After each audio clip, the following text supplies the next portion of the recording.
Hey folks, welcome back. I'm Maxwell Damage. When I saved the game, you were still standing by the door. Good morning. Good morning, Kim. Alright, I was talking to some folks off camera about this run, and I was going to get a little bit into statistics. I know, but there's a reason. So, I got asked about some of my choices for skills, for thought process, for why and what I was aiming at. And I mentioned that I didn't want skills to get too high. And they presumed I meant for the negative reasons, when you start getting misled by the skill. And I said, no. There's a point of diminishing returns. A point of diminishing returns? Yes. I don't have a graph on screen to show you or anything, and I don't expect that I'll whip one up in post-production, but you never know. Simply put, if you want to say percentage-wise instead of just roll 2 dice. Okay, we need to go... Yeah, not have that screen. If you have a check where you need to roll a 12 on 2 dice, there's only one way to roll a 12, 6 and 6. Seems obvious, right? That's 1 out of 36, that's a 3% chance. Okay, great. What if it's you have to roll an 11 or higher? Well, you can roll 6 and 6, 5 and 6, or 6 and 5, because in this case the individual results matter, so 5 and 6 is not the same as 6 and 5. So there's 3 ways out of the 36, that's 8%. That is a 5% increase, and so on and so forth. The big point here is once you hit rolling a 7 or higher, you have a 58% chance of passing, because there are more ways to roll a 7 than any other die out there. 6 and 1, 5 and 2, 3 and 4, 4 and 3, 2 and 5, 1 and 6. And then you have all the ones above it. 58%. Still, not a terrible lot, right? The point is that from rolling 8 and up, 42%, that is a 16% increase, and it's the largest increase that you're going to see in between any one skill point. And then it goes back down to rolling a 6 or higher is 72%, but it's only a 14% increase, and then 83 with 11 increase, 92 with a 9, and then 97, which is only a 5% increase. The whole thing is set up in a perfect bell curve, but you have to remember that since we're saying that number or higher, that it skews the results a little differently than we really think of when we first say roll 2 dice. So, my immediate aim is to get the skills that I want to where a 7, where I'm doing the most good with my points. Now, is that entirely practical? No, absolutely not. Is that difficult to consider? Yes, especially because I'm doing a lot of this game, A, differently than I have in the past, and B, I am not restudying the game any more than I have to know what's coming. I'm just remembering, oh, hey, there's this check that's later in the game. I think I needed an 18 in this skill. Oh, okay. So if I get an 11 by then, and I'm expecting to have this and this equipment, that'll be reasonable, right? Sure, good. It's spitballing, but it's also a mildly educated guess rather than just shooting in the dark. I hope that makes a little sense, but it also might tell you why I pop some points without trying a related check first. It just means that I know that the point increase is substantial enough to be worth it. Or maybe I'm just doing it because it sounded like a good idea. What do you think? Yeah, me either. Morning, Kim. What's up? Morning. He gives you a quick nod.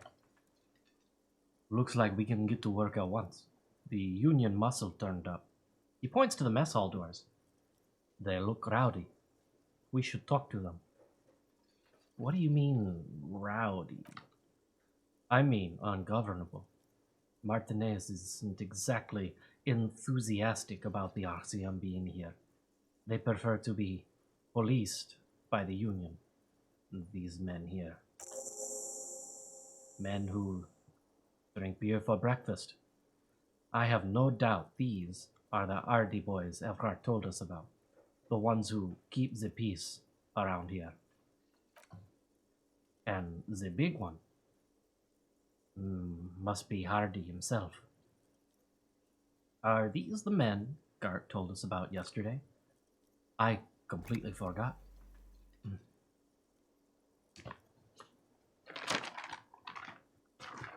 I'm sorry, I had a rough night's sleep. It's them, by the looks of it. Loud and nasty, just like the manager said. He crosses something out. One loose thread less to worry about, and one big problem to replace it. There are so many of them. Should we call in reinforcements? I already know the answer to this, but that would just escalate tensions. No captain would sign off on it. Solving one murder isn't worth a conflict between the RCM and the Debardeurs Union. In fact, even the death of 2 detectives might not warrant an all-out war. So, let's keep a cool head, okay? He's not exaggerating about that mortal danger, just calmly factoring it in.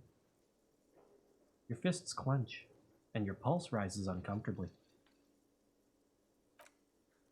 One more thing before we go. We don't have to talk to them immediately. We can walk right past them, continue with our business. Yeah, streetwise, zoom right past, do it on your own terms. But aren't you curious to know what they have to say about the murder? They're in no hurry to leave. They think they own the place. Anyway, I leave that choice to you. Whatever you decide is fine by me.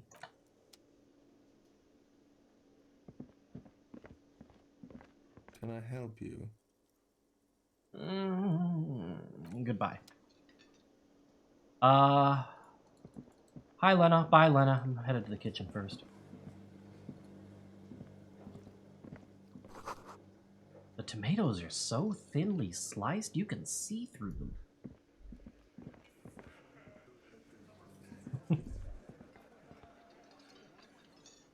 Oh, boy. Okay. That's right, we spent them all. I spent them all. Guillaume Delimino. Mag-based life form. Ugh. Hey, Lena. Just a moment. Oh, sure. She's agitated. Judging from the way she keeps pulling at the frayed edge of her blanket. And there's no public phones nearby? Gosh, I guess those exist in this world, but I've kind of forgotten about them. The closest phone booth is down the coast. Sorry for the inconvenience, Mum. Unlike his interactions with you, Gart seems genuinely apologetic. It's fine. I understand. Thank you anyway. I'm glad to see you again, dear. Good day, ma'am. Everything all right? Please don't trouble yourself about me, sweetie. I was just hoping to make a call, but the Whirling's phone line isn't working. It isn't? The union office probably has a phone, but I can't really get there. Or to the phone booth down the coast. And Gary's phone is dead too. Wait, what's wrong with the phone The line? manager was vague about it. She frowns. Why would he be vague about phone problems? This is something to look into later. Ask Gart, maybe. Why did you need to use the phone anyway? To let the young woman who is house sitting for us know that we may be delayed. Morel, my husband, and Gary were supposed to be back on Monday night, but they're still missing and I haven't heard from them. Oh. I was also hoping she'd heard from Morel. Alright, I'll buy it. Has your husband gone missing before? That's just it. This isn't like him at all. He always plans his expeditions so carefully. Unlike our dear detective, I am still carrying on tradition. Today we are drinking Boulevard's Tank 7, which is an American saison farmhouse ale. It's I hesitate. I'm trying to find out a better word than batchy, but every time I have it, whether it's from a tap or a bottle, it's slightly different. And that's by nature of it being still bottled with some of the yeast that's processing it live. Changes the flavor profile just enough that you can have 2 packs that happen to be from different batches that aged in different ways. I rather enjoy it.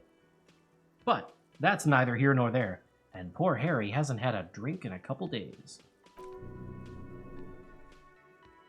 A cold breeze hisses through dense thickets of reeds. Something sweet in it, somnolent. A damp chill goes down your spine. But when you look around, you're still in the whirling in rags. But you have more important things to worry about.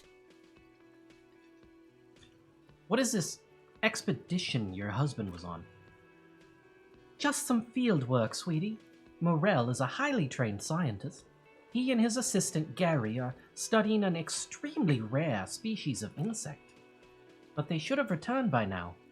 They were just going down the coast, across the waterlock, to set a few traps.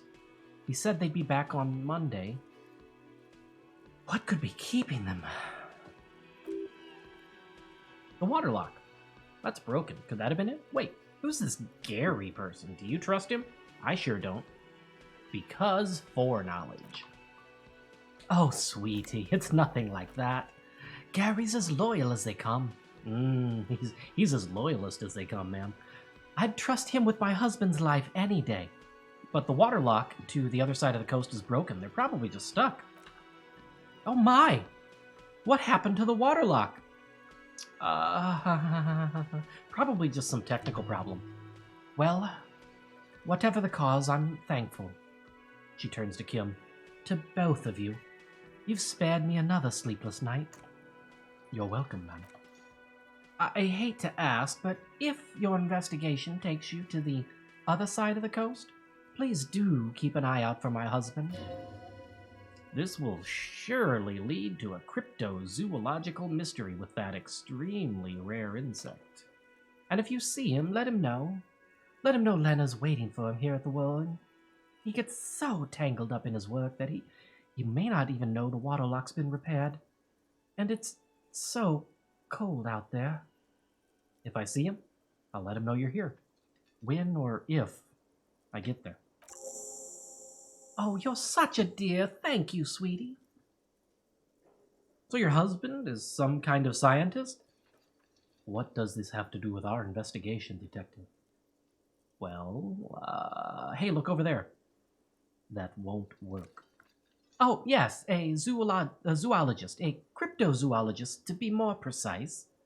What is cryptozoology?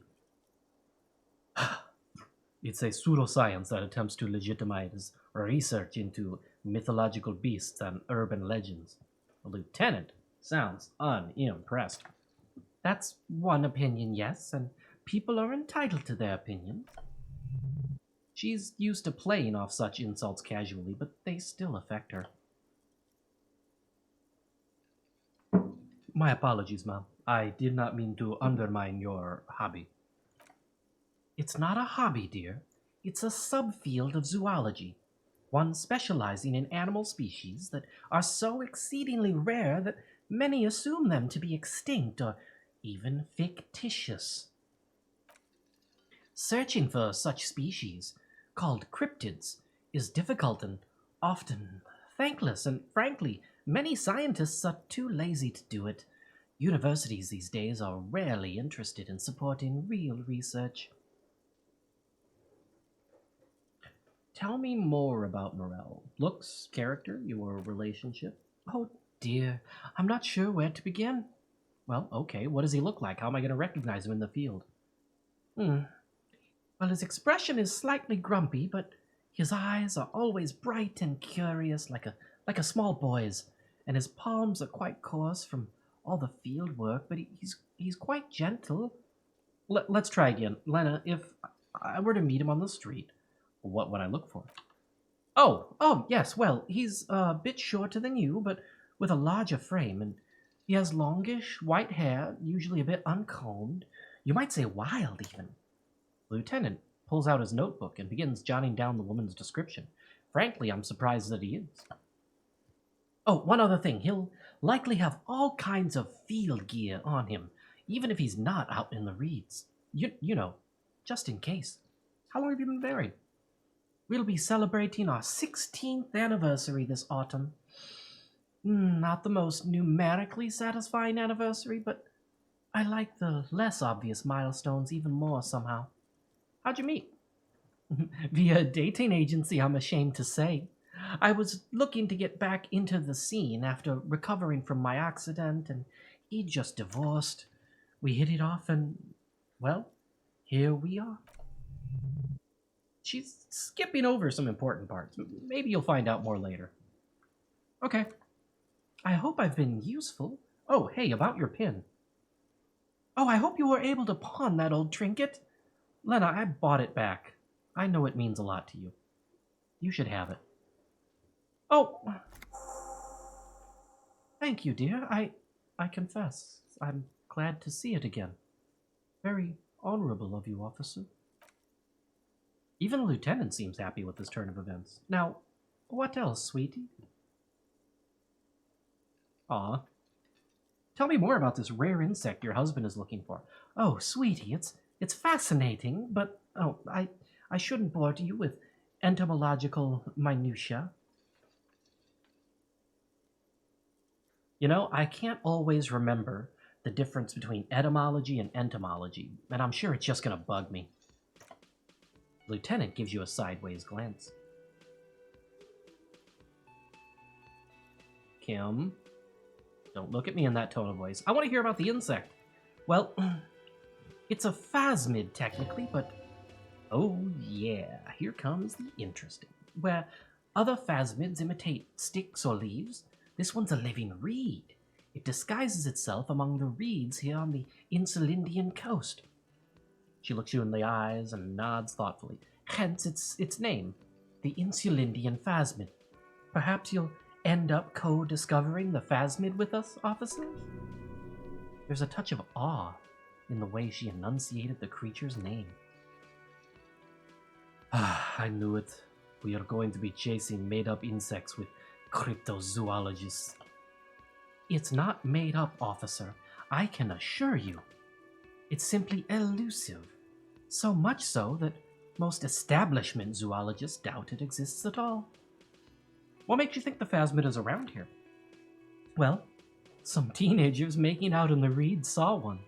They didn't know what it was, of course, but there was a brief article in a local newspaper about their encounter with a ghost insect that looks like the reeds. Gary sent us the clipping. Interesting. Maybe the phasmid made the teenagers make out.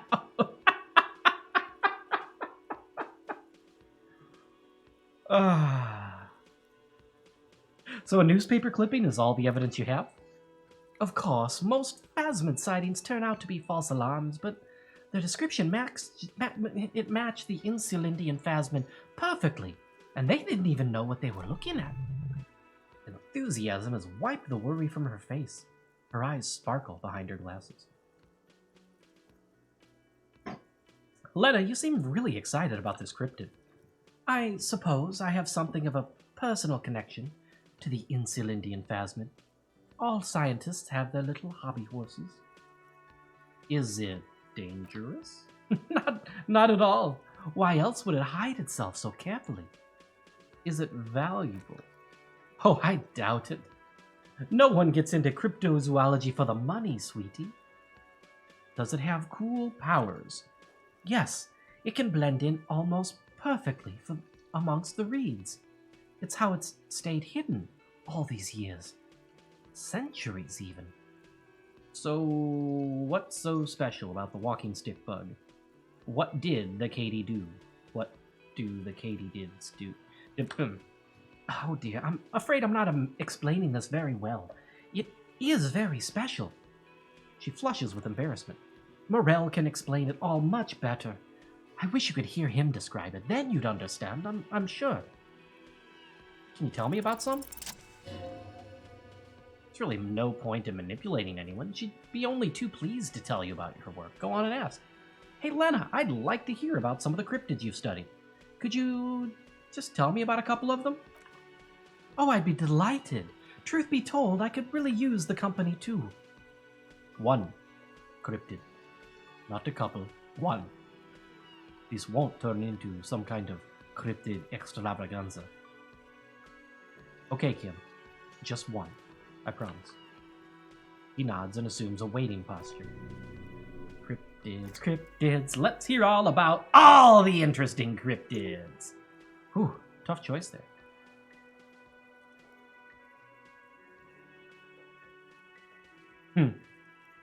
What's the biggest cryptid? That would be the giant of Coconur, she says, as if it's common knowledge. The giant lives in the most arid parts of the vast Coconur Desert in South Samara, casting a strange light across the barren wastes. What do you mean, odd light? A mirage or a psychogenius luminance? She does not elaborate further. And just how big is it? No one knows for sure. It's like an awful mountain appearing from below the horizon and expanding to cover almost a third of your field of vision. Dangerous? I guess I'm turning into an old RPG protagonist when you could only type one-word dialogue things in. The towering luminosity of Coconur is a bad omen in local folklore. Some say it is a fata morgana, others a fate unimaginable. Hooey. No animal can be that large. It's a mirage. That's what makes it so peculiar. A species surviving at the very limits of scientific law. The giant of Coconur must be the largest animal the planet can support. There are limits, you see, to how large a metabolism an ecosystem can beget. Some say a gravity anomaly below the Coconur Desert might allow the creature to grow to these gargantuan sizes. This is great shit. You need more, but I promised Kim. This has been educational, really, but we need to discuss something else. Of course, dear. That's all for now, ma'am. Kim, when you leave, I'm asking her all the questions. I hope you understand. Hey! Man, I can't understand. I can't understand anything new either, it seems. Can we do this without entering dialogue? It's a bowl. There's spit in it, reeking of tobacco. And Titus just person we don't know, just stands there and lets us do it. Photos of men in overalls, toting guns and Union placards. You see hawthorn bushes outside. Behind the dock workers, a ceiling height window. The hawthorn branches scrape the glass like bony fingers. It's not time yet. Squint. There's a little side panel up there to let some air in. No need to open it in the spring, though. It's still too cold outside. Yeah, that would need those double sixes if it's at a 3%.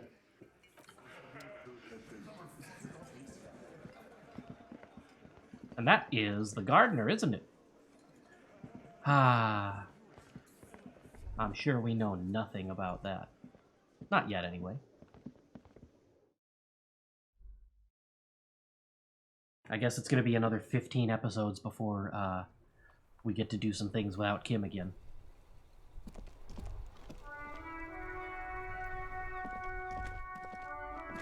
Okay. Now, what have we got over here? Not happening. Hey. Am I already... Oh, I have 19 minutes left of cigarette. There's somebody with a cigarette. But we don't know she's there.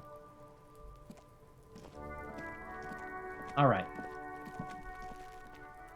I tried to do this without Kim. The game said, nope, go get him.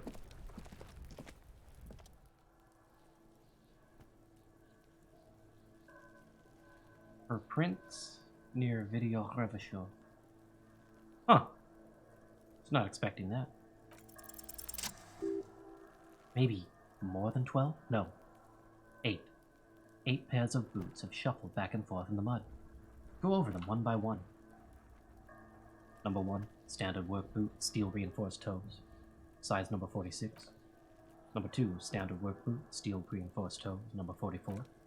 Hobnailed work boot, number 3, steel reinforced toes, number 43. Number 4, standard work boot, number 45 or 46. Which is it? You don't know. It's a miracle you can tell the prints apart as it is. The cold must have preserved them. Count more. Number 5, another standard work boot, steel reinforced toes, size number 44. Number 6, an aberration, light as air, even pace, same make of boot, but size 41. Male or female, at that size we can kind of guess. Impossible to tell. Could also have been an adolescent. The gait is underdeveloped. I'm pretty good at this, ain't I? You're not bad.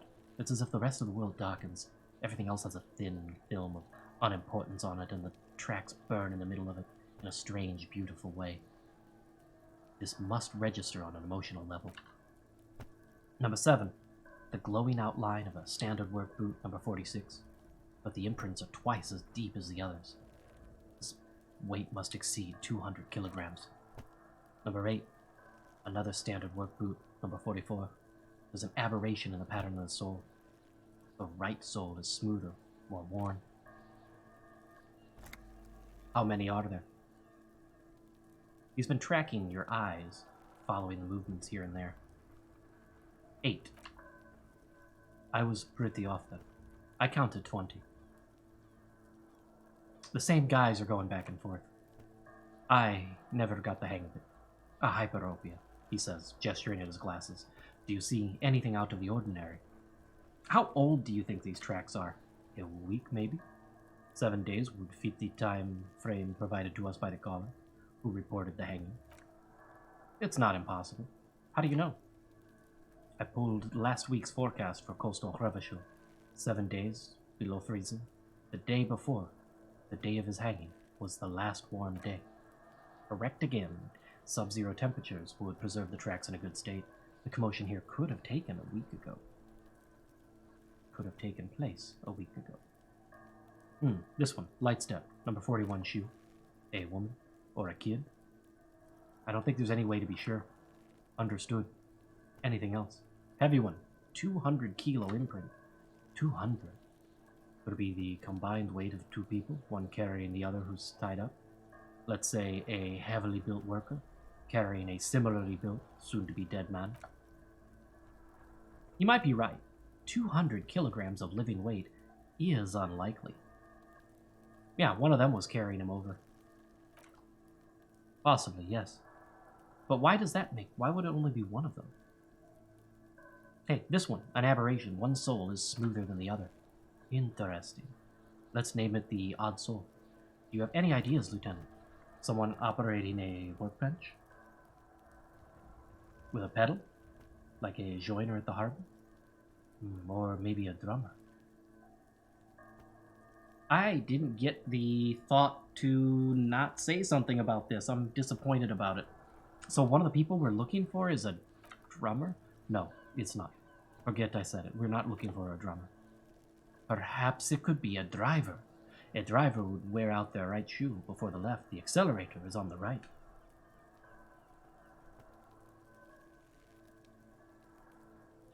But if they're driving something big enough that has a clutch, Kim, I would think that... I was actually thinking the exact same thing, Kim. He doesn't seem to hear you. Looking south towards the traffic jam instead. A very astute thought. The machines are silent, the engines are all turned off. We should keep our eyes open around the traffic jam. See whether anyone strikes out as a potential suspect. Seems prudent, no? Yes, prudent. What do you think happened here? What do I think? A mob of people brought something heavy to the tree. One of them was carrying the victim. They shuffled around, especially under the tree. Then, after hoisting him up, they stood in a semicircle facing its direction. At first glance, this appears to be a lynching. Indeed, they all stood in a row here and looked at the tree. We are missing things, but they are things that I don't think our skills are going to grow enough to know. Alright, we've been through all of it. It is a choice to go through again if we need to. When we start wanting to play Sherlock Holmes again.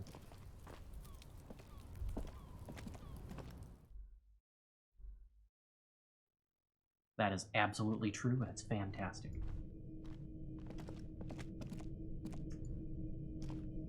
I kind of wish I had done the other dialogue line about the pig's head, but I didn't think I wanted to be that ridiculous in front of Kim. Alright. Is there any reason I'm up here now? Probably not. Our cigarettes have worn off. That's oh no, they haven't. How many minutes? 6. Ah. There'll be no dramatic jumping. In heels, no less.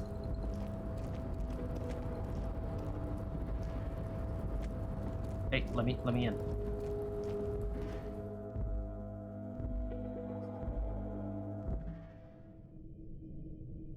All right. Hey Kim. Yes?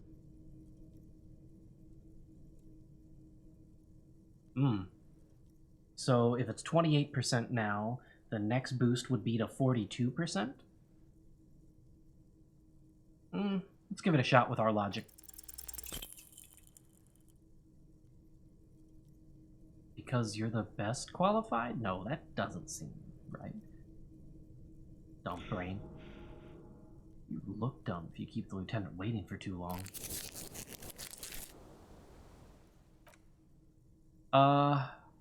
Do we have anything to add yet? No. Oh. Alright, I'm not gonna skip your briefing because that is not a good thing. I want to talk about you. No.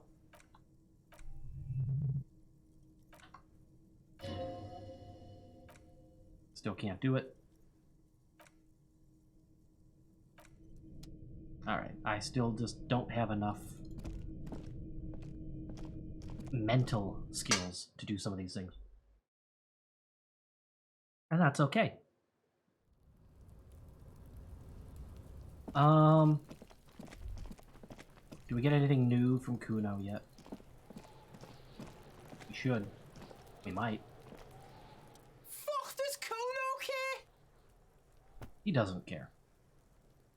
That's still too much of a roll for us. We would have to roll an 11 or a 12. Hey, I talked to Manana about your armor. So? He raises his eyebrows, projecting aggressive indifference. He's told me you promised to sick the pigs on him. Yeah, so? He doesn't understand. Kuno did sick the pigs on him. Kuno's a man of his word. Kuno sent your fat ass running around like Jello. Girl, we are running around like Jello already as it is. Look, pig, Kuno sent you to rough some people up. He's all business now. Kuno played you. That happened. Now you and Kuno should move on. I'll remember this, Coot. Detective will remember this. Now we're a Telltale game. You got fucked. You got fucked, pig. Fucked bad. Of course you're gonna remember this. Now get the fuck out of here, griefing the Kuno. After this shit, you better have something real interesting to say if you want to stay in Kuno's face. Yeah, real interesting. I guess she sounds more like Elmo in my head, I don't know. Or that just might be the limit of my upper voices. We're not doing that. Oh, hey, there, well, that's a thing we could do.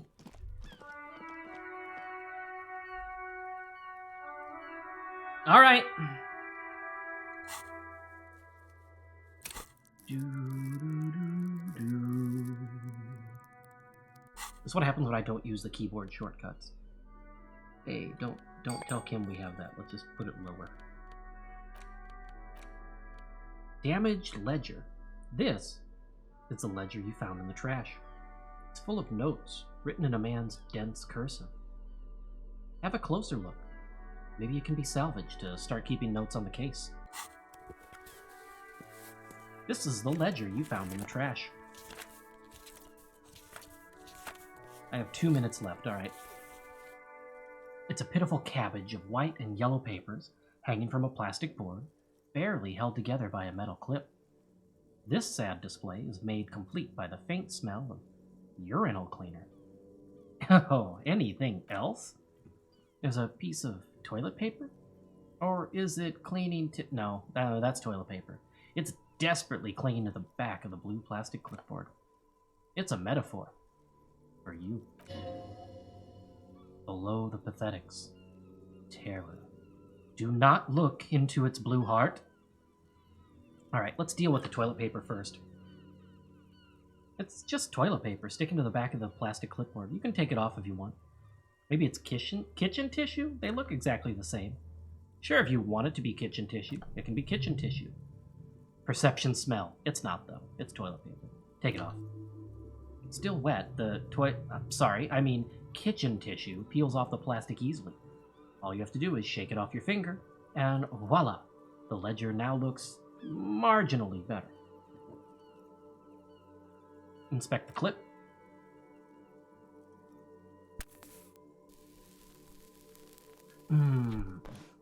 Much better. An aluminum block runs the width of the board, biting down on the paperwork. Its crocodile teeth are the only thing keeping the papers together. A regular pencil, the tip worn down to nothing, has been attached to the clip. Run your finger over the aluminum. The surface is interrupted by a silvery sticker. It's rectangular, sparkling with iridescence. You don't know how you didn't notice it before. Looks like an official mark made to be low visibility outside the right circumstances. Kim, is this one of the hologram watermarks you mentioned? What? Yes, a halogen watermark used for adding information to RCM property. Interesting. What kind of information? It depends. Aside from an anti-counterfeiting stamp, mine has my station number and address. The information varies by date of issue. How can I read it? Any capable light with the right wavelength will do, like, for example, your kinema. All RCM vehicles have headlights designed to reveal halogen watermarks. Mine too. This means you can read the watermarks if you just turn the lights on. Alright, thanks. Okay. He turns to his neatly kept notes while a bunch of sodden, soggy papers sag from the clipboard in your hand. It's a sorry sight, sad to say. Browse the white papers. They're not exactly white. They're yellowed in patches by sunlight and alcohol, and covered in dense blue handwriting. Ink escapes into watercolor patterns, reaching its tendrils across entire pages. The paper itself is checkered with faint red lines forming short paragraphs. Once in a while there's a red stamp that exclaims, "Case files, commit to paper." The case files themselves are plenty. You count more than 100 sodden, crumpled up, earmarked pages falling apart in your hands. They appear to be sufficiently organized and extremely dense, if mostly illegible. What's in there? What are they about? Work, strife, poverty, the Jamrock Quarter? These are handwritten logs of investigations dating back to January of 51, this year. The exact number is hard to estimate due to missing pages and an odd naming convention, but there are at least 20, maybe 30 cases. Undertaken, but not completed, mind you. It's the middle of March. You have attempted 2 cases a week, on average. What do you mean? Is that all? That's it? The notebook is annual. It says 51 on what remains of its cover, a molten strap of cardboard. Everything prior to this must have been in a previous volume. In short, there was more. Judging by the creases on your forehead and the lines in your cheeks. Too much more, going back years. Decades, even. Is 2 cases a week a good caseload, Lieutenant? Huh? 2 complex cases to undertake is a lot, yes. You really have to push yourself. I would not suggest it, lest you start making mistakes.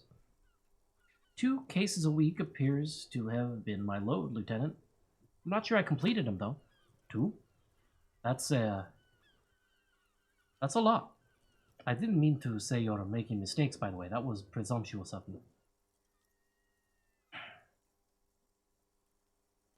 It's a nice brisk pace. It's the way I like it. I prefer a normal caseload. It's a matter of methods. Like a fan of gills, the checkered papers dry in your hand. The handwriting is extremely dense, if mostly legible. Yes. Okay, the first part was new, the second part wasn't. Look at the handwriting.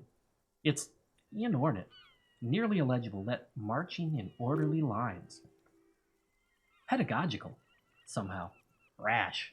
It must be yours for you, if you're able to read it. These are the lines of someone who has written by hand a lot, and has developed a style only they themselves, or you yourself, can decipher. Written in a rush, in pain. A race to beat your own heart's pulse to some dark finish line. Your hand cramps up merely looking at the scribbles, drawn as if by some magnet to the red checkered margins.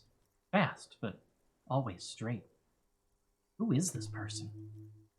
Wearing out. Nearly gone. Sometimes he even forgets to keep the pen on the paper as he moves his hands and the lines vanish from underneath. There was mention of a naming convention here? Yeah. It appears you employ a, shall we say, robust, yet literary system. Each investigation has its case number written in the margins. Yet, still more tellingly, most are accompanied by a name.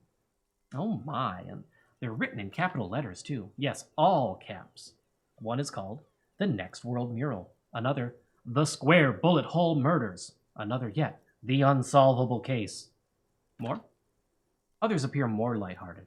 The Guys on a Couch in an Unexpected Location, and The Murder at the Hookah Parlor. Even the rare, article-free, Collapsing Tenement. Murder features prominently throughout.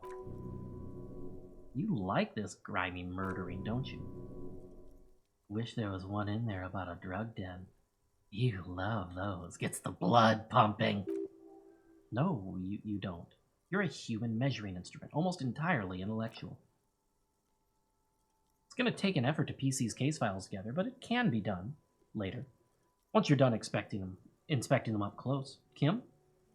My cases appear to employ some kind of naming convention. You mean the alphanumeric? Officer, precinct, time of arrival on the scene? No, I mean non-numeric. With titles. Oh, you mean the titular?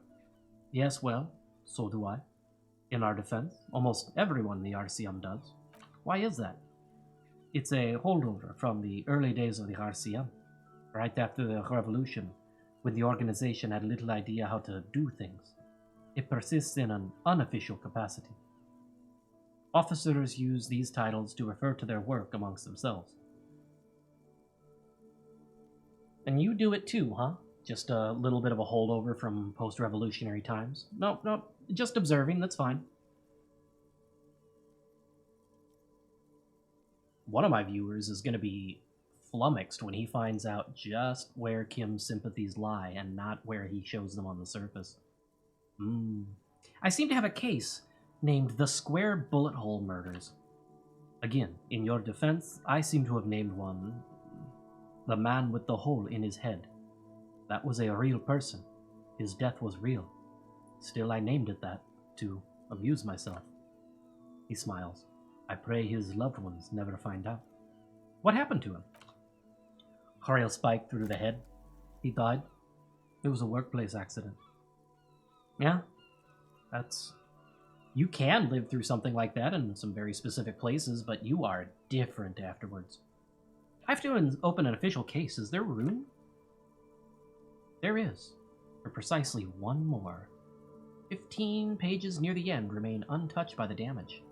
The checkered grid forms a structure of passages, breaking the case into subfiles or into subtasks to accomplish.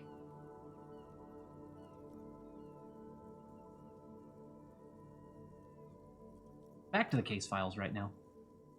I'm done with these.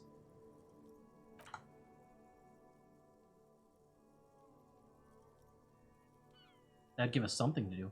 Browse the yellow papers. In the back, you see thin, translucent copier paper.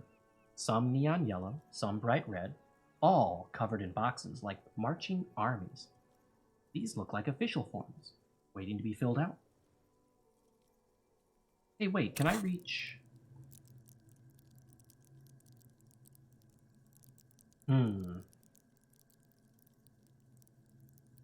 Oh, those wet noises are just a little bit too much for me. Ugh.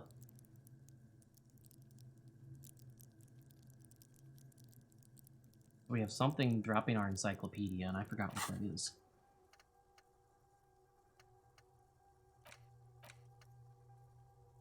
Ah, yes. And that's while we're smoking, isn't it? Sure is. I've got to be careful with encyclopedia. There are things about it. Okay, I already said that. Then just rip the forms out from the binder and hand them out. According to type of form. Well, what types of form do I have? 3. The topmost are misconduct fines, the middle ones are station calls, and the bottommost are field autopsy forms. Each is easy enough to make sense of. Misconduct? A monetary penalization ranging from 20 to 250 real. Severe cases allow for 1,000, but that requires special paperwork.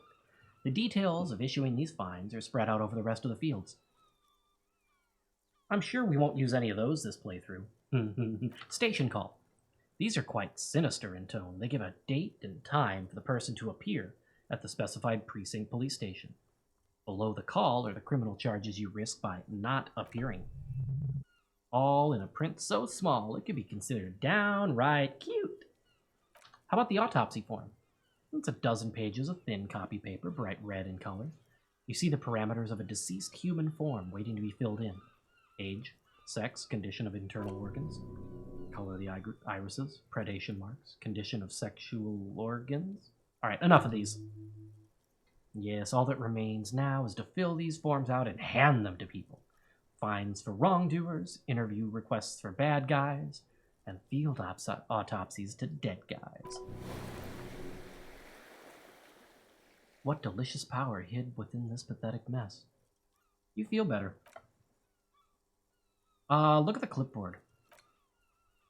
It's made of a dark blue plastic, hard enough to beat someone to submission with. I feel like a lot of police tools are. The edges are rounded, however. The U4 size board, it's not A4, but feels thick and heavy in your hand. Light shimmers on its wet surface. On the back, you see the embossed letters. RCM. What'd you call the color? Blue. The blue heart. Don't look into it. Shake the ledger. Something rattles inside, ever so lightly. Is there a hidden compartment? And something small inside. Light? Made of paper or cardboard? Or dried flowers, perhaps? Peek inside. The plastic shimmers like lapis lazuli, but it is not see-through. You cannot see to its center. How would I open it? With your hands? U4 size pages hang from the clip screwed to the top of the board. Smell the ledger, because we won't regret that. The acidic stench of rotting food has rubbed off on the cellulose. It now forms the base of the experience.